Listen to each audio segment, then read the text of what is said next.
ఇప్పటికి మా ఇంట్లో కాయిన్స్ ఉన్నాయి. అర్థమవుతుందా? అప్పుడు నేనే ఉంచాను సాక్ష్యం కోసం, ఉంటాయి ఎప్పుడైనా చూపిద్దామని. అర్థమైందా? గుండాట ఆడేవాడు మా నాన్న. జింక బెల్లం అమ్మేవాడు. జింక బెల్లం తెలుసా మీకు? ఇలాగ బెల్లాన్ని ఇలా సాగదీసి దాంతో బొమ్మలు తీసి అమ్ముతారు సార్, జింక బెల్లం అమ్మేవాడు. ఇది మా కుటుంబ పరిస్థితి. మా అమ్మగారు రెండోసారి గర్భం దాల్చినప్పుడు ప్రసవ దినాలు దగ్గరికి వచ్చినాయి. మా తమ్ముడు కడుపులో ఉన్నాడు. మా అమ్మగారికి దురాత్మ పట్టింది, దెయ్యం పట్టింది. ప్రియులారా, అప్పుడు అటువంటి పరిస్థితుల్లోనే మా అమ్మ మా తమ్ముడిని కనేసింది. కనేస్తే పుట్టాడు కానీ పిల్లోడు ఏడవలేదు. ఏమండి, అందరూ చచ్చిపోతాడని చెప్పారు, ఊరంతా చచ్చిపోతాడని చెప్పారు. చెప్పిన తర్వాత విజయనగరం, శ్రీకాకుళం, విశాఖపట్నం పెద్ద ఆసుపత్రులకి తిప్పినా సరే ప్రయోజనం లేదు. అప్పట్లో మా అమ్మగారు యేసుక్రీస్తుని అంగీకరించలేదు కనుక ఆవిడ తాయిత్తులు కట్టించడానికి తీసుకెళ్ళింది.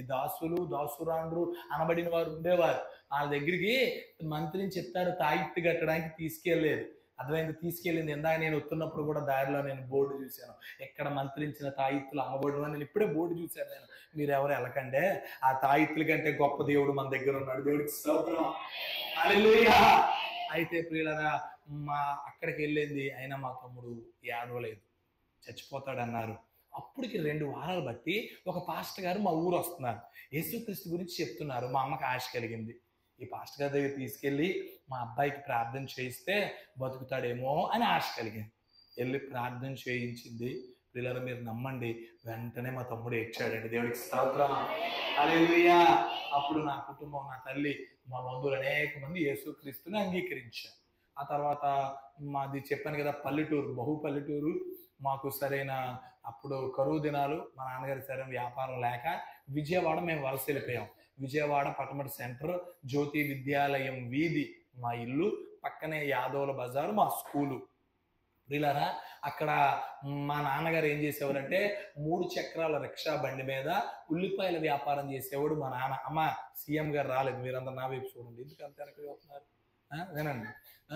మా అమ్మగారేమో చౌదరీస్ ఇంట్లో అంట్లు దోవడానికి, బట్టలు ఉతకడానికి పాచి పని కుదిరింది నా తల్లి. మేము ఇప్పుడు మీ చర్చి ఎంత ఉందో అంత ప్లేస్, ఒక అతను కొంచెం మోతుబారులు ముందుగా వచ్చిన వాళ్ళు, విజయవాడ ముందుగా వచ్చిన వాళ్ళు, వాళ్ళు ఏం చేస్తారంటే నేల అద్దెకి తీసుకొని, లీజుకి తీసుకొని అక్కడ తాటాకులు వేసి, వీళ్ళరా తాటాకులు ఇల్లు, తడికిల గోడలు మా పరిస్థితి. మీలో కొందరు తెలిసి ఉంటాయి, అవునా కాదా? తడికిల గోడలు పెట్టేవారు. తడికిలు ఎందుకంటే డబ్బు ఖర్చు కలిసి వస్తుంది, ప్లేస్ కలిసి వస్తుందని తడికిలు ఎట్టేసేవారు. ఎంత ప్లేస్లో 8 కుటుంబాలు ఉండేవాళ్ళం. 8 కుటుంబాలకి ఒకటే బాత్రూమ్. ఇది మా పరిస్థితి. మీకు అర్థమవుతుందా? మా అమ్మ చర్చికి వెళ్ళేది, మా నాన్న నేను చర్చికి వెళ్ళే వాళ్ళం కాదు. నేను చిన్నోడ్నే, నాకు 4 ఏళ్ళు 5 ఏళ్ళు అప్పటి నుంచి నాకు యేసుక్రీస్తు అంటే ఇష్టం లేదు. ఎందుకంటే నేను పక్కన మా వీధిలో, మీరు ఎవరైనా అడగచ్చు 4-5 ఏళ్ళకి తెలిసిపోతాయా అని, 5 ఏళ్ళకి రక్షణ పొందిన దేవుని సేవకులు అనేక మంది ఉన్నారు. దేవుడికి స్తోత్రం, హల్లెలూయా. 6 ఏళ్ళకి ప్రసంగం చేసిన సేవకులు కొన్ని వందల మంది నాకు తెలుసు. సో 4-5 ఏళ్ళకి తెలుస్తుంది అని అనకండి. అర్థమైందా? నాకు వినాయక చవితి అంటే చాలా ఇష్టం. ఎందుకనంటే నేను ఉన్న వీధి జ్యోతి విద్యాలయం, పక్కన యాదవుల బజార్. వీళ్ళు యాదవులు అంటే గోళలు, అవునా కదా? వాళ్ళు ఏం చేసేవారంటే కృష్ణాష్టమికి యవనస్తులైన మగవారు ఆడవాళ్ళ వలె వేషం వేసుకుని డాన్స్ చేసేవారు. నాకు బాగా నచ్చేది. కృష్ణాష్టమి చేసేవాళ్ళం, వినాయక చవితి చేసేవాళ్ళం. అర్థమవుతుందా? వినాయక చవితి ప్రియులారా, మీరు నమ్మండి, నా తల మీద పెట్టుకుని విజయవాడ యనమల కుదురు పాయిలో 3 సార్లు నేను వినాయకుడిని నడిపాను. ఈ రోజు లడ్డు 10,000కి వేలం పాడి చాలా మంది గొప్ప అనుకుంటున్నారు. 2006, 2007లో లడ్డూని 10,000కి వేలం పాడిన దౌర్భాగ్యుడు నేను. అర్థమవుతుందా? నేను ఈ లోకానికి అట్రాక్ట్ అయిపోయాను. మా అమ్మ సండే స్కూల్కి వెళ్ళమని నాకు కానుకలు ఇస్తే ఆ డబ్బులు తీసుకుని వెళ్ళి గోళీలు ఆడుకునేవాడిని, వీడియో గేమ్లు ఆడుకునేవాడిని. ఇప్పుడు వీడియో గేమ్లు సెల్ ఫోన్లు వచ్చేసినాయి, కానీ అప్పుడు షాపులు ఉండేవి. 90s కిడ్స్కి తెలుస్తాయి ఇవి కదా. షాపులు ఉండేవి, కాయిన్ ఉండేది, ఇలా కాయిన్ వేసి వీడియో గేమ్ ఆడుకునేవాళ్ళం. అర్థమైందా? అటువంటి పరిస్థితి ప్రియులారా. నేను చర్చికి వెళ్ళేవాడిని కాదు. ఈలోపు మా నాన్నగారి ద్వారా మా బంధువులు అనేక మంది 43 కుటుంబాలు విజయవాడ వలస వచ్చేసారు. ఏమండి, ప్రతి మగతను ఒక 4 రోజులు మా ఇంట్లో ఉండడం, పేయింగ్ గెస్ట్, రోజుకి 50 రూపాయలు, పొద్దున్న సెల్దన్నం, మధ్యాహ్నం భోజనం, రాత్రి భోజనం, మా ఇంట్లో ఉండడం. 4 రోజులు మా నాన్నతో వెళ్ళి వ్యాపారం నేర్చుకోవడం, వాళ్ళ ఊరు వెళ్ళి భార్యని పిల్లల్ని తెచ్చుకోవడం, ఇంకో తాటాకి ఇల్లు, ఇంకొక ఉల్లిపాయల బండి, ఇంకొక పాచి పనికి ఇల్లు, ఇలాగ కుదరడం. ఇలా 43 కుటుంబాలు వచ్చేసినాయి. వాళ్ళలో మా నాన్నగారి పేరు సూరిబాబు, మా నాన్నగారు ఫస్ట్ వచ్చారు కదా, ఒరే సూరిబాబు మా అందరికంటే నువ్వు ముందు వచ్చావు కదా, ఓ పని చేయి, నువ్వే పాత ఇనప కొట్టు పెడితే మేము అందరం ఇనుము నీ దగ్గరే అమ్ముతాం కదా అన్నారు. ఈ ఐడియా నచ్చింది, బాగుంది. ఒక చిన్నది ఈ పుల్పీట్ ఉంది, ఇదంతా ఉందా, ఇందులో 4వ వంతు అంటే ఆ మూలకి చిన్నది ప్లేస్ 450 రూపాయలు అద్దెకి. మా అమ్మగారు చర్చికి వెళ్ళేదని చెప్పాను కదా, ఎందుకంటే నా తమ్ముడు రక్షించాడు దేవుడు. మా అమ్మ పాస్టర్ గారిని తెచ్చి ప్రార్థన చేయించి ఆ షాప్లో ప్రారంభించాం. ప్రియులారా మీరు నమ్మండి, 6 సంవత్సరాల్లో మీ చర్చికి డబల్ అయిపోయింది మా షాప్. దేవుడికి స్తోత్రం. ఒకప్పుడు మా అమ్మ పాచి పని చేసేది, ఇప్పుడు మా ఇంట్లో అంట్లు తోమడానికి ఒకరు, బట్టలు ఉతకడానికి ఒకరు. మేము నేల అద్దెకి తీసుకుని విజయవాడలో డొంక రోడ్ అనే ప్రాంతంలో ఆంధ్రజ్యోతి పేపర్ మిల్ ఉండేది, ఇప్పుడు తీస్తారు, రత్నదీప్ అని పెట్టిస్తారు. దాని ఎదురుగా నేల అద్దెకి తీసుకుని మేము రేకుల షెడ్లు కట్టించాం, తాటేకిలు కాదు, రేకుల షెడ్లు కట్టించి ఇప్పుడు మేము వద్దులకు ఇస్తున్నాం, మేము ఓనర్స్ అయిపోయాం. అర్థమవుతుందా? మా షాపులో 6 పనులు పనిచేస్తున్నారు. అంటే దేవుడు వ్యాపారాన్ని ఎంత అభివృద్ధి చేశాడో చూడండి. ఎప్పుడైతే డబ్బు పెరిగిందో మనకి ఏమవుతుంది చెప్పండి? గర్వం వస్తుంది, చెడు అలవాట్లు వస్తాయి రావా? మా నాన్న రోజుకి 3 పూట్ల మందు తాగేవాడు. మా నాన్న 3 పూట్ల మందు, రోజుకి 40 చుట్టలు కాల్చేవాడు మా నాన్న. చుట్ట పేరు మర్చిపోయాను కానీ నెమల బొమ్మ ఉండేది, పికాక్ బొమ్మ ఉండేది ఆ చుట్ట మీద. అదవుతుందా? రోజుకి 40 చుట్టలు కాల్చేవాడు మా నాన్న. నెలకు ఒక ఆడదాన్ని తీసుకొచ్చి ఇంట్లో గొడవెట్టేవాడు. నేను ఇవిడితో ఉండిపోతాను, నువ్వు పిల్లలు బయటికి పోండి అని గొడవెట్టేవాడు మా నాన్న. ఇది మా పరిస్థితి ప్రియులారా. ఈలోపు నాకేమిట్రా అంటే నాకు దొంగతనాలు అలవాటు అయిపోయినాయి. మా అమ్మ చీర మడతల్లో, పోపు డబ్బాల్లో, బైబుల్లో ఎక్కడ డబ్బులు కనిపిస్తే అక్కడ పట్టుకెళ్ళిపోయేవాడిని. 4 స్నేహితులు తీసుకెళ్ళి ఒక కిరాణా కొట్టుకెళ్ళి అక్కడ డబ్బులు దొంగతనం చేసేయడం, లేదంటే పెన్సిల్, ఎరైజర్లు చేతికి ఏదంటే అది దొంగతనం చేయడం అలవాటు చేసేసుకున్నాను నేను. ప్రియులారా జాగ్రత్తగా వినండి. నాకు దొంగతనం ఎంత అలవాటు అయిపోయిందంటే ఒకానొక టైంలో నేను అనుకున్నాను నేను గజ దొంగ అయిపోదామని నిర్ణయం చేసుకున్నాను. అర్థమైందా? నేను 7వ తరగతి చదువుతుండగా నా ఫ్రెండ్స్ కొంతమంది, విజయవాడలో ఎలా ఉంటుందంటే పల్లెటూరులో అనుకోండి, నువ్వు ఎవరబ్బాయివి అని అడుగుతారు. కాకపోతే విజయవాడ పరిస్థితి అలా ఉండదు. నీది ఏ బ్యాచ్ రా అని అడిగేవారు. నువ్వు ఏ బ్యాచ్ అంటే నీకు బ్యాచ్ ఉండాలి.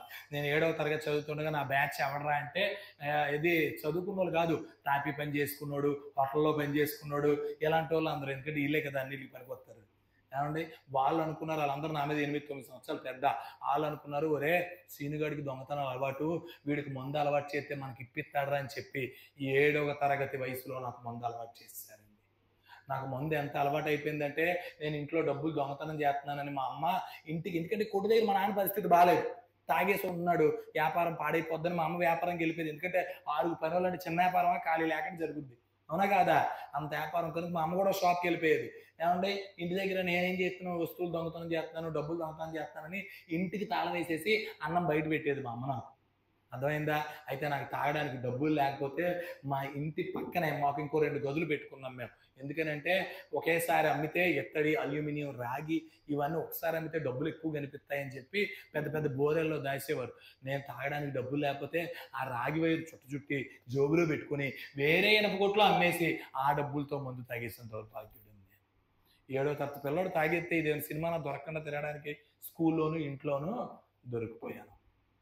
మా స్కూలు నన్ను బయటకు పంపించేద్దాం అనుకుంది. మా ప్రిన్సిపల్ గారు అన్నారు, లేదు లేదు వీళ్ళు తూర్పోళ్ళు, మరి మేము శ్రీకాకుళం నుంచి వెళ్ళాం కదండి, వీళ్ళు తూర్పోళ్ళు, సో ఇప్పుడు ఈ అబ్బాయిని పంపించేస్తే ఇలా బంధువులు పిల్లలు దాదాపు 30-35 మంది మన స్కూల్లో చదువుతున్నారు, ప్రాంతీయ అభిమానం వచ్చి వీళ్ళందరూ మానేస్తారు, ఓ పని చేద్దాం, శ్రీనివాస్ బాగా చదువుతాడు కదా, 7th పాస్ అవ్వగానే నన్ను 8th 9th లేకుండా 10th పడేశారు. నా స్కూల్ నన్ను భరించలేకపోయింది. కావాలంటే ఇప్పటికీ పడమట సెంటర్లో ఉషోదయ విద్యానికేతనం ఉంది, కావాలంటే మా ప్రిన్సిపల్ గారి పేరు సుబ్రహ్మణ్యం గారు, ఇప్పటికీ బతికే ఉన్నారు, కావాలంటే ఎంక్వైరీ చేసుకోవాలి. అర్థమైందా? నా పేరు చెప్పగానే గుర్తుపెట్టేస్తారు, అంత ఫేమస్ నేను. కానండి అరే నా స్కూల్ నన్ను భరించలేకపోయింది, దౌర్భాగ్యుడను నేను. ఈలోపు నేను 10th ఉన్నప్పుడు నా ఫ్రెండ్స్ అందరూ మందు తాగి, నా స్నేహితుడు కూడా ఒక అబ్బాయిని కొట్టాడు, వాడు తిరిగి కొట్టినప్పుడు నా ఫ్రెండ్కి బీర్ సీసా మెడ మీద గుచ్చుకొని నా ఫ్రెండ్ చనిపోయాడు. పోలీస్ కేసు ఇటు తిరిగి నా మీద పడింది.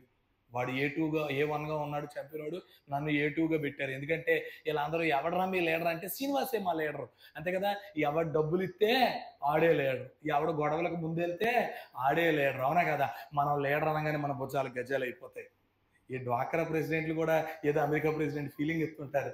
నేను డ్వాక్రా ప్రెసిడెంట్, మగోళ్ళకి కూడా డ్వాక్రా వచ్చింది, కావాలంటే పెట్టుకోండి, మాకు రేపు 50,000 లోన్ ఇస్తానన్నారు వచ్చే వారంలో. దేవుడికి స్తోత్రం.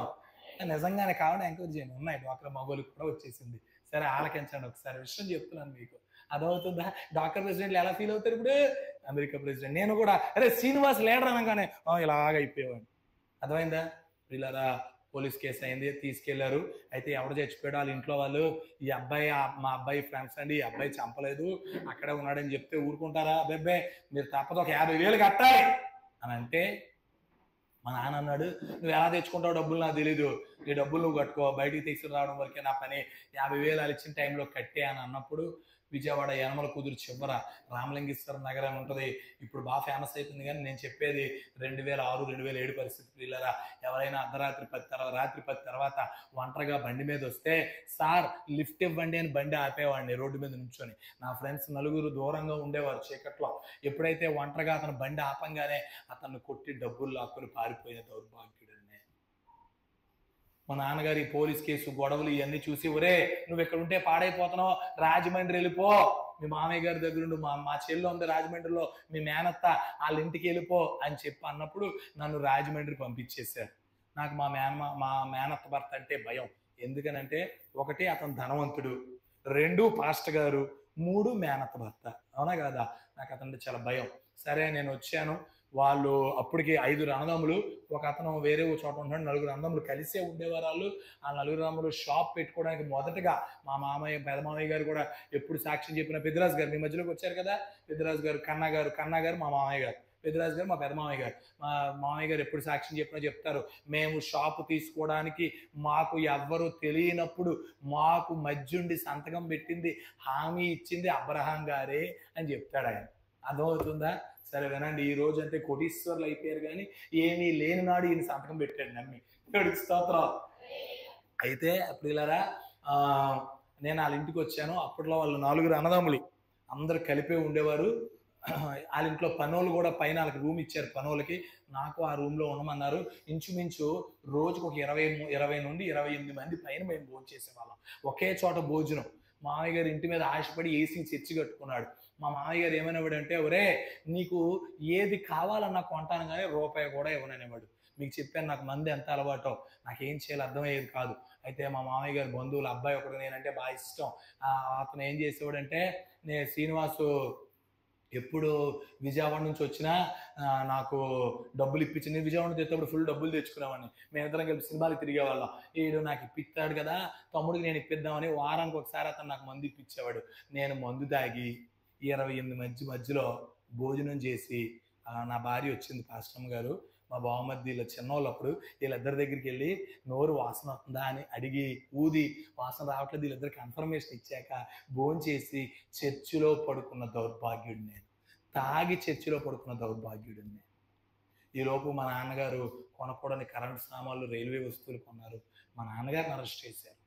2007లో 70 లక్షల ఫైన్ కట్టి మా నాన్నగారు రాజమండ్రి వచ్చేసారు. మా నాన్న, మా అమ్మ, మా తమ్ముడు రాజమండ్రి వచ్చేసారు. వచ్చేస్తే ప్రియులారా, అప్పుడు రాజమండ్రి వచ్చేసిన తర్వాత మా నాన్నగారు ప్లాట్ఫామ్ మీద బ్యాగులు కొట్టు ప్రారంభించారు.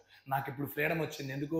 మా మాయ కింద ఉండక్కర్లేదు, మా అమ్మ నాన్న ఉన్నారు కదా అని చెప్పి. నేను 10th ఫెయిల్ అయ్యాను, తర్వాత రాసి మళ్ళీ పాస్ అయ్యాను.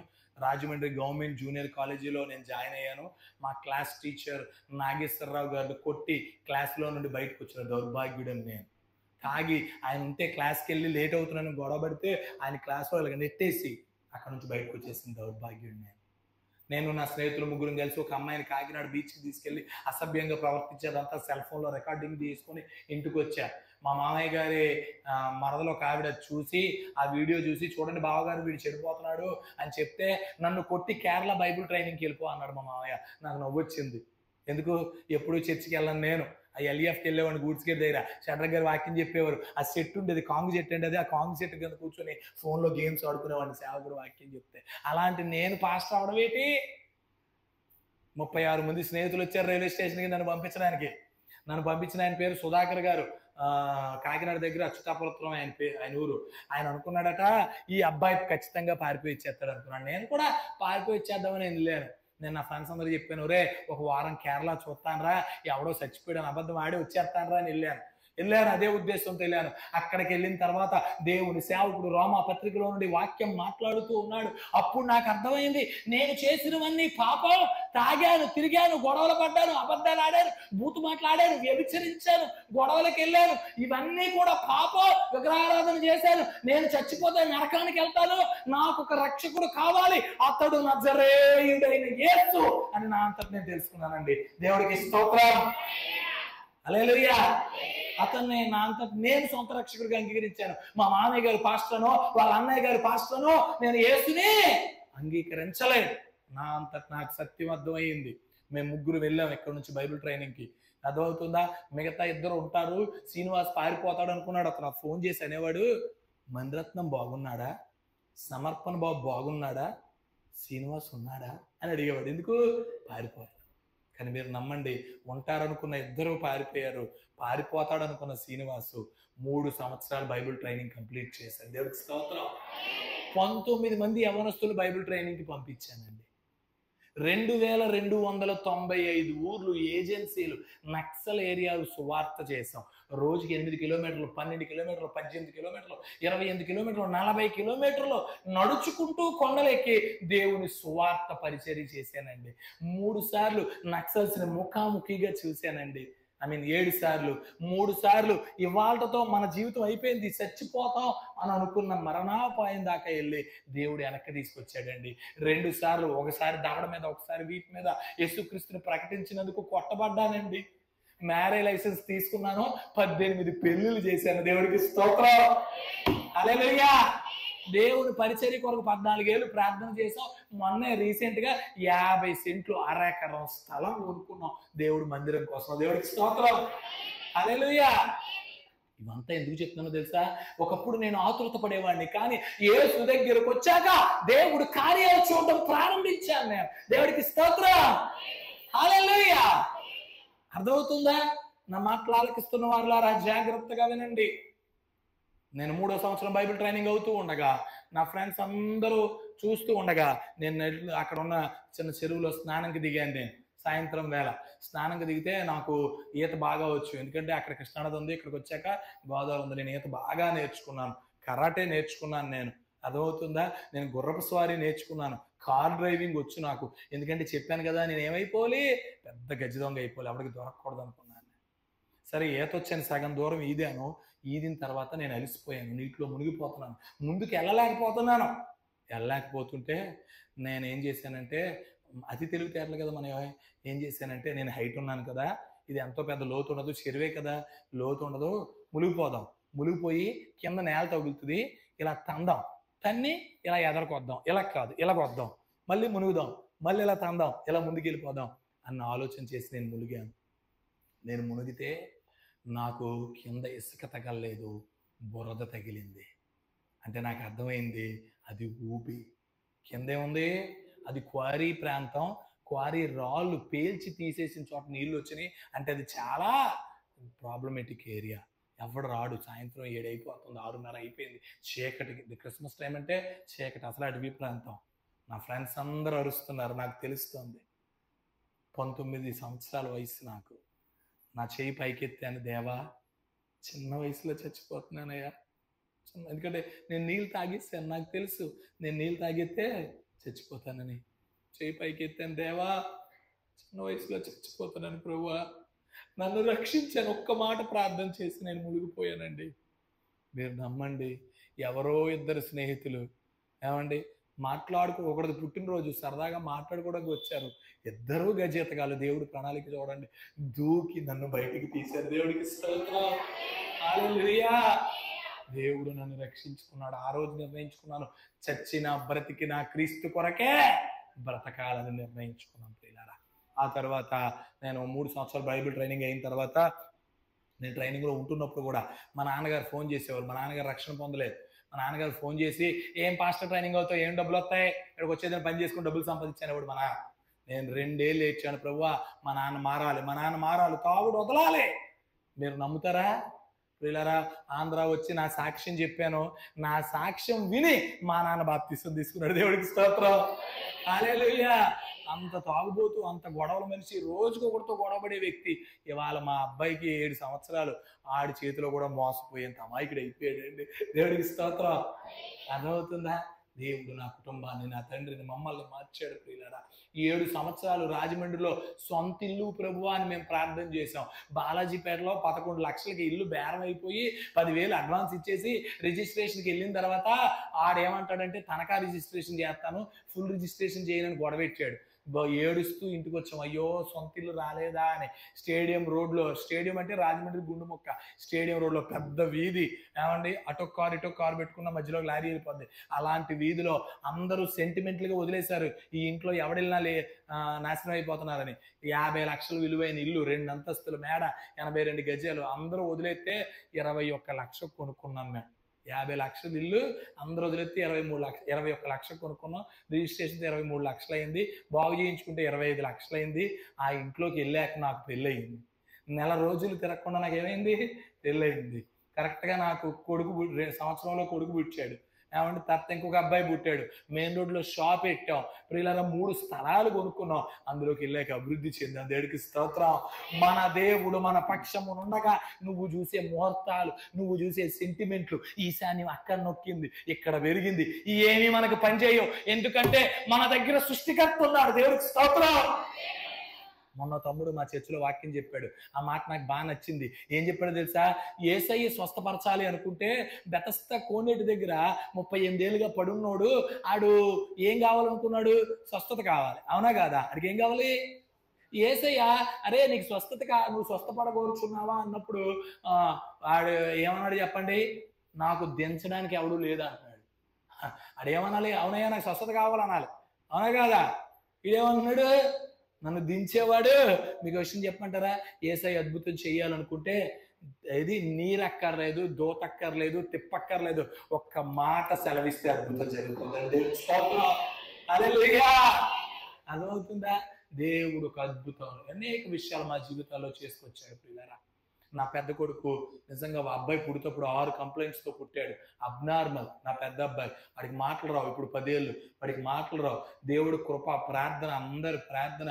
ఇప్పుడు వందనాలు చెప్తున్నాడు, అమ్మ అంటాడు, నాన్న అని పిలుస్తున్నాడు, ఆడు బట్టలాడు వేసుకుంటున్నాడు, పాసుబాత్రూమ్ వెళ్తున్నాడు, బయటికి వెళ్తున్నాడు, చక్కగా అనేక పనులు చేసుకుంటున్నాడు. మీకు అర్థమవుతుందా? ఇదంతా దేవుడి కృప. చెప్పండి, ఇదంతా ఏంటి? ఇదంతా దేవుని కనికరం ప్రియులారా. తర్వాత మా రెండో పిల్లోడు పుట్టాడు. ప్రభువా పెద్దోడు, నేను మిమ్మల్ని కొడుకే కావాలని శోధించాను, దయతో నన్ను క్షమించు. రెండోది పుట్టేది అబ్బాయి అయినా పర్లేదు, అమ్మాయి అయినా పర్లేదు, మంచి ఆరోగ్యకరమైన బిడ్డ నువ్వు ప్రభు అని ప్రార్థన చేస్తే మరలా ఇంకొక బాబుని ఇచ్చాడు. వాడి పేరు జస్విన్. ప్రియులారా వాడు చక్కగా చలాకీగా ఉంటాడు. అర్థమవుతుందా? చాలా యాక్టివ్గా ఉంటాడు, మామూలు జ్ఞానం కాదు. అయితే వాడు 3వ సంవత్సరం వయసు వచ్చినప్పుడు వాడు కడుపు నొప్పి వస్తుందని ఏడుస్తుంటే రాజమండ్రి విజయసాయి హాస్పిటల్కి తీసుకెళ్తే విజయసాయి హాస్పిటల్లో డాక్టర్ గారు అన్నారు, మీ అబ్బాయికి ప్యాన్క్రియాసిస్ పెయిన్ వస్తుంది. అంటే ఇక్కడ మనం తిన్న ఆహారం జీర్ణం అయిన తర్వాత షుగర్ మిక్స్ అవుతుంది అక్కడ, దాన్నే జంతువుల్లో సేసికట్టు అంటాం కదా, అది మీ అబ్బాయికి ఆ కంప్లైంట్ వచ్చింది. కనుక మీ అబ్బాయి బ్రతకడానికి 1% ఛాన్స్ ఉంది. 50-50 కాదు. ఎంత శాతం ఛాన్స్? 1%. రాత్రి హైదరాబాద్ బయలుదేరాం. AIG, Asian Institute of gastroenterology, Hyderabad బయలుదేరాం. మేము వెళ్ళిన తర్వాత అక్కడ హాస్పిటల్కి హడావిడిగా వెళ్ళాం. జాయిన్ చేసుకోండి అంటే పేషెంట్ ఎవరు అన్నారు. బాబుని చూపించాను. నాకు బోర్డు చూపించింది ఆవిడ. కరోనా మొదటి వేవ్ కారణంగా 12 ఏళ్లలోపు పిల్లలు మేము జాయిన్ చేసుకో. పెద్ద అబ్బాయి అబ్నార్మల్, చిన్నోడు వీళ్ళు జాయిన్ చేసుకునంటే చచ్చిపోతాడు. మా బావమర్ది వీళ్ళందరూ, మా తమ్ముడు అంటారు, ఒరే మనం ఏమైనా ఎమ్మెల్యేతో ఎంపీతో చెప్పిద్దాం అంటున్నారు. అలా ఎవరికి సీరియస్నెస్ తెలియదు. నేను ఎవరికి చెప్పలేదు. ఆ రోజు ఆదివారం నేను అన్నాను డ్యూటీ డాక్టర్తో, సార్ ఒక్కసారి ఫోన్ చేయండి, ఒక్కసారి మీ అధికారికి ఫోన్ చేయండి, 3 ఏళ్ళ పిల్లడు రాజమండ్రి నుంచి వచ్చావు ప్రయాణం చేసుకుని, ఒక్క ఫోన్ చేయండి అన్నాను. అతను 20 నిమిషాలు ఫోన్ మాట్లాడాడు. 20 నిమిషాలు నేను హాస్పిటల్లో మోకాలు వేసుకునే ఉన్నాను. ప్రభువా పెద్ద బాబుకు మాటలు రావు, వాడికి ఏం తెలియదు, ఇప్పుడు చిన్నోడు చచ్చిపోతే నేను నీ సేవ ఎలా చేస్తాను, నీ గురించి ఎలా చెప్తాను ప్రభువా. 20 నిమిషాలు నేను హాస్పిటల్లో కన్నీరు కాచాను. ప్రియులారా మీరు నమ్మండి, డాక్టర్ గారు నాకు కబురు పంపించి బాబుని అడ్మిట్ చేసుకుంటామన్నారు. దేవుడికి స్తోత్రం. హల్లెలూయా. డాక్టర్లు ఆశ్చర్యపోయారు. ఒరే 4 ఏళ్ళ పిల్లోడు 3 ఏళ్ళ పిల్లోడు నీకు ఈ కంప్లైంట్ ఏంట్రా? అది మందు తాగి సిగరెట్లు కాల్చి 40 ఏళ్ళు వయసు దాటినోడికి వస్తుంది ఆ కంప్లైంట్. నీకు రావడం ఏంట్రా ఇంత చిన్న పిల్లోడు అని ఆశ్చర్యపోయారు డాక్టర్లు. ఆడు ఎరా నీ కడుపులో ఎక్కడ వస్తుందిరా అంటే ఆడు అనేవాడు 3 ఏళ్ళ పిల్లోడు చెప్పేవాడు, సార్ బొడ్డు కిందండి ఎన పక్క నొప్పి వస్తుందని చెప్పేవాడు. ఆ 3 ఏళ్ళ పిల్లోడు అంత ముద్దుగా మాట్లాడితే ఎంత బాగుంటుందండి.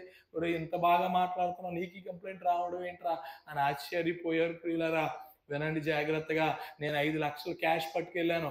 ఆదివారం వెళ్ళాం. వచ్చే ఆదివారం మా అమ్మ నాన్న వస్తారు, ఓ 15 రోజులు హాస్పిటల్లో ఉండాలి అని అనుకున్నాం. ఆదివారం అడ్మిట్ అయ్యాం. సోమవారం టెస్టులు చేశారు. మంగళవారం రిజల్ట్ వచ్చింది. బుధవారం డిశ్చార్జ్ అయిపోయాం. దేవుడికి స్తోత్రం. హల్లెలూయా. 16,000 రూపాయలు బిల్లు వేశారు. గురువారం పొద్దునకి మేము ఇంటి దగ్గర ఉన్నాం. నీకు అర్థమవుతుందా? దేవుని కార్యాలు అలాగుంటాయండి. ఆయన దగ్గరికి వచ్చి కన్నీరు కారిస్తే హాస్పిటల్లో ఉండగా జాగ్రత్త వినండి. వాడికి 3 ఏళ్ళు పిల్లోడు. ఇప్పుడు 4 ఏళ్ళు వచ్చాక స్కూల్కి వెళ్ళి వచ్చాక కూడా పాలు తాగేవాడాడు. ఇప్పుడు 3 ఏళ్ళు పిల్లోడు పాలు తాగినోడు వదులుతాడండి తల్లిని? వదలడు. ఆడికి ఉన్న కంప్లైంట్ గా నీళ్లు తాగినా అది ఏమవుద్దంటే ఇది పగిలిపోద్ది. పగిలిపోయి అందులో ఉన్న లిక్విడ్ వచ్చి కిడ్నీలు లంగ్స్ హార్ట్ కొట్టి చచ్చిపోతాడు. అది ఆడి కంప్లైంట్. అర్థమైందా? వాడు అర్థం చేసుకుంటాడు. 3 ఏళ్ళ వయసులో కూడా మనల్ని అర్థం చేసుకునేంత కృప దేవుడు అడిగి ఇచ్చాడు. అయితే నా దగ్గరికి వచ్చి అంటాడు, డాడీ శుక్రవారం నైట్ పాలు తాగాడు డాడీ. శనివారం అంతా లేదు, సిలిండర్లు ఎక్కుతున్నాయి. ఆదివారం మధ్యాహ్నం 3 అయింది. నా దగ్గరికి వచ్చి డాడీ ఆకలేస్తుంది, అమ్మను బాచి పెట్టమనవా అని అడిగాడు. నేను అన్నం చేస్తూ నీ కడుపులో నొప్పి వస్తుంది కదా నాన్న, సాయంత్రం 7ంటికి డాక్టర్ గారు వస్తారు, వచ్చాక తాగుదువులే అన్నాను. మళ్ళీ వెళ్ళిపోయి మళ్ళీ వచ్చి అంటాడు, డాడీ ఆకలేస్తుంది 2 ఇడ్లీ తేవా అని అడిగాడు. నాకు ఏడుపు వచ్చేస్తుంది పిల్లోడు అలాగ అడిగితే. పక్క వెళ్ళిపోయి ఏడుస్తున్నాను నేను.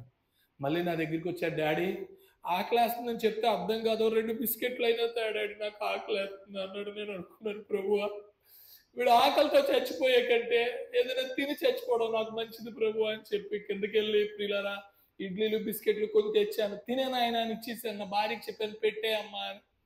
వాళ్ళు పెట్టేశారు. కానీ నాకు భయం వేస్తుంది. నాన్న జస్సు కడుపులో నొప్పి వస్తుందా, జస్సు కడుపులో నొప్పి వస్తుందా? వాడు అంటాడు కదా 3 ఏళ్ళ పిల్లాడు, డాడీ ఏసై తగ్గించేసాడు డాడీ, ఏసై తగ్గించేసాడు డాడీ. దేవుడికి స్తోత్రం. హల్లెలూయా. ప్రియులారా కృప కలిగిన దేవుడు కార్యం వెనకాతల కార్యం, విషయం వెనకాతల విషయం మా ఎడల చేసుకుంటూ వస్తున్నాడండి. రాజమండ్రి స్టేడియంలో మీటింగ్ పెట్టాను. మీలో కూడా చాలా మంది వచ్చారు. అప్పుడు ఇక్కడ నుంచి మీరు బయలుదేరి వచ్చారు. 2023 అక్టోబర్లో 5,02,000 ఖర్చు అయింది. అందరూ అనుకున్నారు మా మామయ్యలు 2 ఫోటోలు వేసాను, కేరళ నుంచి వచ్చిన పెద్ద ఆయన సార్ ఫోటో వేసాను, ఇంకేముంది 3 తలో 1,00,000 ఇచ్చేస్తారు మీటింగ్ గట్టకపోతే. అబ్రహాం గారికి తెలుసు, ఎప్పుడు మా వెన్నంటున్నారు, ప్రతి మా కష్టంలోనూ ఇబ్బందులోనూ ఆయన ఉన్నారు. ఎవరి దగ్గర మేము అదే నేర్చుకున్నాం. ఎల్ఎఫ్ బ్యాగ్ నుంచి వచ్చాం. ఆయన ఎవరి దగ్గర చేయి చాపడు. నేను ఎవరి దగ్గరికి వెళ్ళి మా మామయ్యలు కోటీశ్వర్లు, వాళ్ళ కింద 20 మంది పనులు ఉన్నారు. అర్థమైందా? కానీ ఏనాడు వెళ్ళి ఎవరి దగ్గర చేయి చాపలేదు. అంత మీటింగ్ పెట్టాను. మొదటి రోజు రాజమండ్రి చుట్టుపక్కలంతా వర్షం. అబ్రహాం గారి ఫోన్ వర్షం, నాకు తెలిసిన వాళ్ళు ఫోన్ వర్షం. గ్రౌండ్లో చిన్న తుప్పర్లు మొదలైనవి. నేను ఆ గ్రౌండ్లో కూర్చొని ఏడుస్తున్నాను, ప్రభువా నువ్వు దర్శనం ఇస్తే మీటింగ్ పెట్టాను, 7:30 అవుతుంది, ఇప్పుడు వర్షం పడితే జనం రారు, దయతో సాయం చేయండి అని. మీరు నమ్మండి, కృపగలిగిన దేవుడు 2 రోజులు 2,000 మంది జనం వచ్చారు. అద్భుతంగా మీటింగ్ జరిపోయింది. 5,02,000 నాకు ఖర్చు అయితే 5,12,000 దేవుడు పంపించాడు. దేవుడికి స్తోత్రం. హల్లెలూయా. రెండో రోజు అబ్రహాం గారు స్టేజ్ మీద ఉన్నారు మాతో. రెండో రోజు మీటింగ్ 11ంటికి అయిపోయింది. మా సార్ వాక్యం చెప్తూ అంటాడు, శ్రీనివాస్కి ఇందాక నా దగ్గరికి వచ్చాడు, ఏ శ్రీనివాస్ అన్ని బాగా జరుగుతున్నాయి, బాగా జరుగుతున్నాయి అంకుల్ అన్నాడు. ఇంకా ఎంత ఖర్చు ఉందాయి అంటే 1,30,000 పేమెంట్స్ ఉన్నాయి అంకుల్ అన్నాడు. అతను నా దగ్గర 50,000 ఉంది అంకుల్, ఇంకా 80,000 కావాలని నాతో చెప్పాడు. నేను ఇస్తాను అనుకుంటున్నారేమో, కేరళ నుండి తెచ్చాను అనుకుంటున్నారేమో, నేనేమి ఇవ్వను కానీ దేవుడు ఇస్తాడు అని చెప్పాడు సేవకుడు. అతను ప్రసంగం అయిపోయిన తర్వాత ఆడియన్స్ మధ్యలో నుండి ఒక సిస్టర్ గారు, మీటింగ్కి వచ్చిన ఆవిడ 40,000 ఫోన్పే చేసిందండి. దేవుడికి స్తోత్రం. హల్లెలూయా.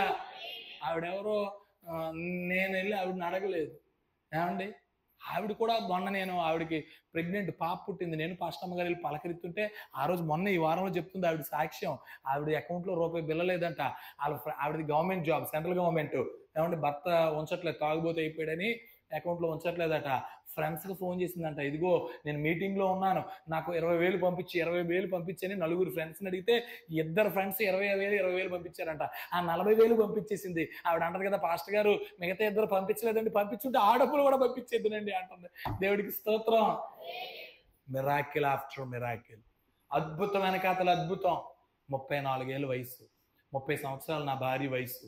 ఏమండి, ఎవరి దగ్గర చేయి చాపకుండా, అత్తవారు రూపాయి ఇవ్వకుండా, తల్లివారు అమ్మవారు రూపాయి ఇవ్వకుండా, ఏ కుటుంబం నుండి మాకు రాకుండా 50 లక్షల సైట్ ఇవాళ మేము కొన్నామంటే సైట్ వల్ల గొప్ప కాదు, నాకు నా దేవుడు చేసిన కార్యం గొప్పది.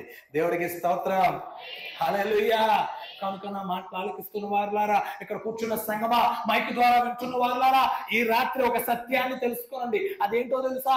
ఈ మాటలన్నీ మీకు ఎందుకు చెప్పానంటే, ఇదిగో ఆ తప్పులు చేశాక అతనికి అర్థమైంది, రక్షణ పొందుటకు నాకు మార్గం ఏంటో అని వెతక చూశాడు. ఇంకా మీలో ఈ తప్పులు ఉన్నాయి. ఈ తప్పులు ఉన్నా కూడా ఇంత వాక్యం విన్న తర్వాత 3 రోజులు గడిచిన 2 రోజులు నువ్వు మీటింగ్కి వచ్చావు, అయినా నీ తప్పును కప్పుకోవాలనుకుంటున్నావు తప్ప అలాగా అయ్యగారు రక్షణ పొందుటకు యేసయ్యను నేను అంగీకరిస్తానండి, బాప్తిసం తీసుకుంటానండి, దేవుడి దగ్గర పశ్చాత్తాపడతానండి, నా పాపం ఒప్పుకుంటానండి అన్న మారు మనస్సు నీకు రావాలి. ఇందాక మీటింగ్ గురించి చెప్పాను కదా, మేము మీటింగ్లు పెడితే పాస్టర్ గారు, మేము ఎవరైనా మీటింగ్లు పెడితే ఎవరో డబ్బులు ఇచ్చేతున్నందుకు పెట్టట్లేదు, మేము సొంత డబ్బులు అమ్ముకొని పెడుతున్నాం. 50 లక్షల స్థానంగా ఉన్నామంటే నా భార్యకు ఉన్న బంగారం అంతా అమ్మేశాం. అబ్రాహం గారు మా దగ్గరికి వచ్చి అదే అంటారు, శ్రీనివాస్ గారు మేము సేవకి వెళ్తేప్పుడు పాస్టమ్ గారు మెడలో పుస్తకాలు తాడు అమ్మి నేను సేవ మొదలెట్టానండి, మీరు అలాగే అమ్ముకొని వస్తున్నారు. దేవుడు మీ కష్టాన్ని, మీ త్యాగాన్ని విడిచిపెట్టడండి. నా మాటలు ఆలకిస్తున్న వారులారా, ఈ మాటలన్నీ ఎందుకు చెప్తున్నాను తెలుసా? ఇలాంటి కూడికలన్నీ ఎందుకు పెడుతున్నామో తెలుసా? మీలో ఒక్కరైనా సరే నరకం వైపు ప్రయాణిస్తూ ఉండగా మీ మార్గం తప్పించాలని. మనం మా పాస్టమ్ గారు వాక్యం చెప్తే ఒక మాట ఉంది, నాకు ఇప్పటికీ మైండ్లో ఉండిపోయింది ఆ మాట. దేవుడట నరకపు అంచుల వరకు, ఎక్కడ వరకు? నరకపు అంచులు. ఇది నరకపు అంచు అనుకోండి, అక్కడ వరకు దేవుడు చేయి పట్టుకుంటాడు, వదలడు మనల్ని, వదలడు. కానీ నీ అంతటి నువ్వు నాకు వద్దు ప్రభువా అని నరకంలో దూకేసావు అనుకోండి, వదిలేస్తాడు. అర్థమవుతుందా? అంతేగాని అక్కడ వరకు మాత్రం ఆయన ఏం చేస్తాడు? అమ్మా నా కుమారుడా, నా కుమార్తె వద్దు, అక్కడ అగ్ని ఆగరదు, పురుగు చావదు, నువ్వు తట్టుకోలేవు, వచ్చే నీ కొరకు ప్రాణం పెట్టాను నేను, వచ్చే ఆయన బతిమిలా ఆడతాడండి. మనల్ని హక్కును చేర్చుకునే దేవుడు ఆయన. నా మాటలు ఆలకిస్తున్న వారులారా, ఒక్కసారి ఆలోచన చేయండి. యవనస్తులారా, పెద్దవారులారా, మైక్ ద్వారా వింటున్న వారులారా, అమ్మా ఇది అమెరికా దేవుడు కాదు, తెల్లవాళ్ళ దేవుడు కాదు, సమస్త లోకాన్ని సృష్టించిన సృష్టికర్త నీకు నాకు రక్షణ మార్గం ఇవ్వాలని. ఏమంటే ఇది కులం తక్కువ వాళ్ళ దేవుడు కాదండి, అనేక మందిని పరలోకం చేర్చాలని ఈ భూమి మీదకి వచ్చాడు ఆయన. ఎవరైనా ఇంకా అలక్ష్యం చేస్తున్నావేమో, నీ రక్షణ నిర్లక్ష్యం చేస్తున్నావేమో. సైతాన్ అంట, హలో, ఓ రోజు సైతాన్ మీటింగ్ పెట్టాడట. మీటింగ్ పెట్టి చర్చిలో క్రైస్తవుల్ని మీరు ఎలా మోసం చేస్తున్నారో చెప్పండి అని అడిగాడంట. ఒకడు వచ్చి అంటాడంట, ఒక దెయ్యం వచ్చి అంటదట, సార్ నేనేం చేస్తున్నానంటే వాళ్ళు లేటుగా చర్చికి వెళ్ళేలా చేస్తున్నానండి అన్నాడట. అర్థమైందా? సో నువ్వు లేటుగా చర్చికి పోతున్నావు అంటే అర్థమైంది తెలుసా? నువ్వు సైతాన్ కింద పని చేస్తున్నావు అని అర్థం, సైతాన్ నీలో పని చేస్తాడు అని అర్థం. వినండి. 2 అప్పుడు ఈయన అన్నాడట, ఊరుకో. సైతాన్ అంటాడట, ఊరుకో, పాస్టర్ తెలుగు మీరు పేరు, మీరు లేటుగా వెళ్తున్నారని వాళ్ళు లేటుగా వాక్యం చెప్తున్నారు, వాళ్ళు కూడా ఏం చేస్తున్నారు? లేటుగా వాక్యం చెప్తున్నారు. ఇంకోటి వచ్చి అన్నాడట, సార్ నేను అమ్మ ఫోన్ ఎవరిదో ఒకసారి చూడండి కొంచెం ప్లీజ్ చూడండి. అప్పుడు ఇంకోటి అంటాడంట, ఏమండి నేను వాళ్ళు వాక్యం వింటున్నప్పుడు నిద్రపోనిస్తున్నానండి అన్నాడట. అప్పుడు వీడు అంటాడట, ఊరికే నేను ఇప్పుడు అదే రా ఒకటి ఫోన్ తెస్తా, అందరూ ఒకసారి వస్తున్నాయి. వినండి ఒకసారి వినండి పిల్లరా. అప్పుడు సైతాన్ అన్నాడట, ఊరుకో, మీరు నిద్ర కలగజేస్తున్నారనే పాస్టర్లు కూడా తెలుగు మీరు పేరు గట్టిగా అరిసి వాక్యం చెప్తున్నారు, వాళ్ళు నిద్ర లేపేస్తున్నారు వాళ్ళని. అబ్బాయి నీ ప్లాన్ కూడా చెల్లదు, నెక్స్ట్ నీ ప్లాన్ ఏంట్రా అన్నాడు. మూడోవాడు అంటాడంట, సార్ నేను టైంకి చర్చికి వెళ్ళిపోమంటున్నానండి, వాక్యం అంతా జాగ్రత్తగా వినమంటానండి. ఆ పాస్టర్ గారు ఎప్పుడైతే ఇవాళే రక్షణ దినం, రేపు నీకు అవకాశం లేదు, చచ్చిపోతావు, రోజులు బాగాలేవు, ఇగో ఫ్లైట్లో ఎక్కారు, సరదాగా వెళ్దాం అనుకున్న వాళ్ళు అందరూ కూలి 242 మంది ఏకదాటిగా కోటీశ్వర్లు చచ్చిపోయారు అని ఎన్ని వాక్యాలు చెప్పినా నేనేమంటున్నానంటే రక్షణ ఇవాళ కాదు రేపు అని పోస్ట్ పోన్ చేస్తున్నానండి అన్నాడు. అబ్బా నువ్వు మంచి పని చేస్తున్నావరా అన్నాడంట. అర్థమైందా? ఒకవేళ మీలో ఆ పని ఉందేమో. రక్షణ ఇవాళ కాదు రేపు, బాప్తిస్మం ఇవాళ కాదు రేపు, యేసు దగ్గరికి రావడం ఇవాళ కాదు రేపు. పూర్వం కథ ఉండేది, మీకు గుర్తుందా? ఒక దెయ్యం నైట్ ప్రతిరోజు ఆ ఊర్లోకి వచ్చి అందరిని ఇబ్బంది పెడుతుందని ఇంటి ముందు బోర్డు పెట్టారంటే, ఏంటి ఆ బోర్డు? ఓ స్త్రీ రేపురా. అర్థమైందా? అలాగా మీరు రక్షణ రేపు, బాప్తిస్మం ఎల్లుండు, ఈ లోపు నీకు పెట్టి రెడీ అయిపోతుంది. అర్థమవుతుందా నీకు? సత్యాన్ని అర్థం చేసుకోండి ప్రియులారా.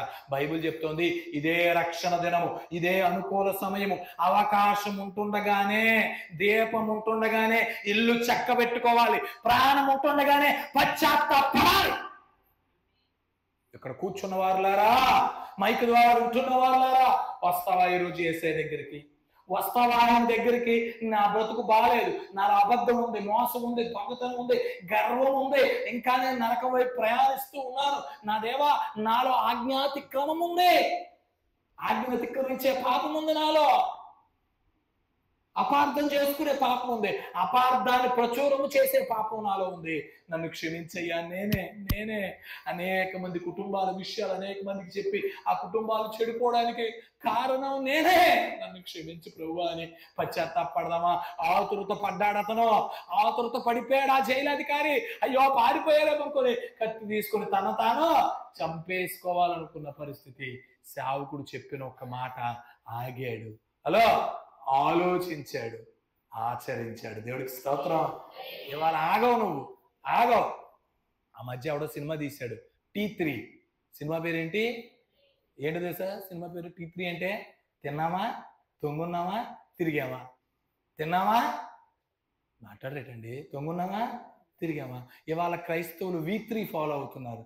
V3 అంటే వచ్చామా, విన్నామా, వదిలేసామా. అంతేనా? వస్తావు, వింటావు. ఒక పాస్టర్ గారు అంటాడు, క్రైస్తవులు అంట హీలియం బెలూన్ లాంటి వాళ్ళు. హీలియం బెలూన్ తెలుసా? మామూలు బుడక్కి హీలియం బుడక్కి తేడా ఏం తెలుసా? మామూలు బుడగ నువ్వు గాలి ఊది పెట్టావు అక్కడే ఉంటుంది.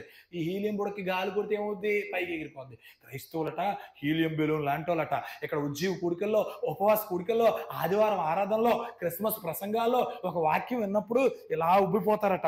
రేపు నుంచి మారు మనసు పొందేయాలి, ఈ రాత్రి బైబిల్ చదివేయాలి, దేవుడి దగ్గర బలంగా ఉండాలి, ఉపవాసాలు ఉండాలి, త్యాగం వచ్చేయాలి, వాళ్ళ గురించి వీళ్ళ గురించి అనవసరమైన మాటలు మాట్లాడకూడదు అని ఇలా పొంగిపోయి ఇంటికి వెళ్ళాక గాలి తగ్గిన బుడగైపోతారట. లేరా అలాంటి వాళ్ళు? దాయి రాత్రి యేసయ్య దగ్గరికి. ముసలమ్మ ముచ్చట్లు కట్టి పెట్టు, పరిశుద్ధ గ్రంథాన్ని చేతపట్టు. రాకడ దినములు ఎంత దగ్గరగా ఉన్నాయో, యేసయ్య రాకడ అతి సమీపంగా ఉంది. హలో బైబిల్ చెప్తుంది హీజ్ ఎట్ హ్యాండ్, అంటే చేతికితో పట్టుకుంటే దొరికేంత దగ్గరగా ఉన్నాడంట. అర్థమైందా? కనుక ఆయన రాకడ దగ్గరికి వచ్చేసినాయి. కనుక హలో నేను సిద్ధపాటు కలిగి ఉండాలి, మారు మనసు పొందాలి. అపార్థం ఉందా, ఆజ్ఞాతిక్రమం ఉందా, ఆతృత పడే తనం ఉందా? రా యేసయ్య దగ్గరికి, మోకాళ్ళే ప్రార్థన చేయి, దేవుడు నీ బ్రతుకు మార్చును గాక. చిన్న మాట ప్రార్థన చేసుకుందాం, నిలువు మోకాలు వేద్దాం. అవకాశం ఉన్న వాళ్ళందరూ నిలువు మోకాలు వేయండి. ముసలోళ్ళు, ఒంట్లో బాగోలేని వాళ్ళు తప్ప మిగతా వాళ్ళందరూ నిలువు మోకాలు వేయాలి. అందరూ నీ ఏదో ఊరెళ్తున్నట్టు లగేజ్ చదరకు వేయి. నీ బైబిల్ అక్కడ ఉంటుంది, నీ మెసేజ్ నోట్స్ అక్కడ ఉంటుంది, ఎవరు తీయడు. మోకాలే, నిలువు మోకాలే ప్రార్థన చేయి, కన్నీరు కార్చు, దేవా నన్ను మార్చయ్యా అని చెప్పి ప్రార్థన చేద్దామా? అందరం నోరు తెరవాలి. మీరు మనసులో ప్రార్థన చేసుకుంటేనంట సైతాన్ వీడు మీ నోరు నొక్కేస్తున్నాడంట. మీ నోరు నొక్కేసి ప్రార్థన చేయక అంటున్నాడట. ప్రార్థన చేద్దాం అందరం ప్రార్థన చేద్దాం. ముసలమ్మ ముచ్చట్లు కట్టి పెట్టి, పరిశుద్ధ గ్రంథాన్ని చేతబట్టి, ముసలమ్మ ముచ్చట్లు కట్టి పెట్టి పరిశుద్ధ గ్రంథాన్ని చేతబట్టి దీక్షతో నడుమో కట్టి ఇంటింటి తలుపు తట్టి దీక్షతో నడుమో కట్టి ఇంటింటి తలుపు తట్టి యేసయ్యా మాటే చెప్పమ్మా ఊరకనే ఉంటే తప్పమ్మా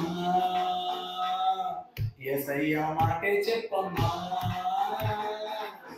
ఊరకనే ఉంటే తప్పమ్మా ముసలమ్మ ముచ్చట్లు గట్టి పెట్టి పరిశుద్ధ గ్రంథాన్ని చేతబట్టి దీక్షతో నడుమో కట్టి ఇంటింటి తలుపు తట్టి దీక్షతో నడుమో కట్టి ఇంటింటి తలుపు తట్టి యేసయ్యా ఊసే చెప్పమ్మా ఊరకనే ఉంటే తప్పమ్మా యేసయ్యా ఊసే చెప్పమ్మా ఊరకనే ఉంటే తప్పమ్మా పిల్లరా ఒక్కసారి పశ్చాత్తాపడదాం అయ్యా నిజమే నేను ఇక్కడ మాటలు అక్కడ చెప్పి మంచిని చెడుగా తిప్పి కుటుంబాలు పాడు చేశాను నన్ను క్షమించయ్యా కన్నీరు కాచు తమ్ముడా చెల్లి ఆజ్ఞ అతిక్రమిస్తున్నావు అపార్థం చేసుకుంటున్నావు దయతో ఒక్కసారి అందరం అందరం అందరం అందరం అందరం అందరం అందరము దేవుని స్తుతిద్దాం అందరము దేవుని స్తుతిద్దాం ప్రియులారా ఒక్క మాట దేవుని స్తుతిద్దాం ఒక్క మాట దేవుని స్తుతిద్దాం ఒక్క మాట నాయనా నాలో మంచి లేదు నన్ను క్షమించయ్యా పశ్చాత్తాపడదామా కన్నీరు కాచు రేపు అవకాశం లేదు ఈ రాత్రే 13 ఏళ్ల పాప రాత్రి తల్లితో ఆడుకుంది తండ్రితో ఆడుకుంది సెల్ఫీ వీడియో తీసుకున్నారు 3 గంటలకి కార్డియాక్ అరెస్ట్ అయి చచ్చిపోయింది పిల్ల 13 ఏళ్ళు నీకు నాకు అవకాశం ఉండకపోవచ్చు రేపు మనది కాదు ప్రార్థన చేద్దాం పశ్చాత్తాపడదాం దేవుడి కన్నీరు కారుద్దాం ఒక్కసారి సంగమా కన్నీరు కాచు తమ్ముడా చెల్లి కన్నీరు కాచు నా బ్రతుకు మార్చయ్యా నా పరిస్థితి మార్చు ప్రభువా అని అందరం కన్నీరు కారుద్దాం సంగమా ఒక్కసారి సర్వాధికారి అయిన మా యేసు ప్రభువా మీకు వందనాలు సర్వ సృష్టికర్త మీకు స్తోత్ర గడిచిన 2 దినములు ఈ రాష్ట్ర ద్వారా నాతో మాట్లాడారు అయ్యా ఈ ముగింపు కూడికలో మీరు మాట్లాడారు అయ్యా ఇదిగో రక్షణ నేనే రేపు కాదా దయతో నన్ను మమ్మల్ని క్షమించి మా పరిస్థితులను మార్చి మాకు సహాయం ఇచ్చి ఇంకా ఎవరైనా నేను ఇక్కడ కూర్చున్న వారు కానీ మైకి ద్వారా వింటున్నవారు కానీ అయ్యా నిన్ను తెలుసుకోకపోతే యేసు నామములో ఈ రాత్రి మీరు మాట్లాడుదురు గాక పశ్చాత్తాప పడుదురు గాక వారు రక్షణలోకి వచ్చుదురు గాక అట్టి కృప మీరే దయచేయండి రాస్తున్న అబ్రహాం గారిని తన కుటుంబాన్ని దీవించి ఆశీర్వదించి మేలు చేయండి జరగబోతున్న పరిచర్లు కూడా మీరే సాయం చేయండి ఈ 3 రోజులకి ఎంతమంది అయితే ప్రార్థన చేశారో ఉపవాసాలు ఉన్నారో ధన సహాయం చేశారో శారీరక శ్రమ ఇచ్చారో యేసు నామములో అందరూ దీవించబడుదురు గాక వచ్చిన సేవకులను దీవించండి విశ్వాసులను ఆశీర్వదించి మేలు చెయ్యము నా జల్లేడిని యేసునామములో వేడుకుంటున్నాము తండ్రి ఆమేన్. వీళ్ళరా ఒక్క అనౌన్స్మెంట్ ఒక్క నిమిషం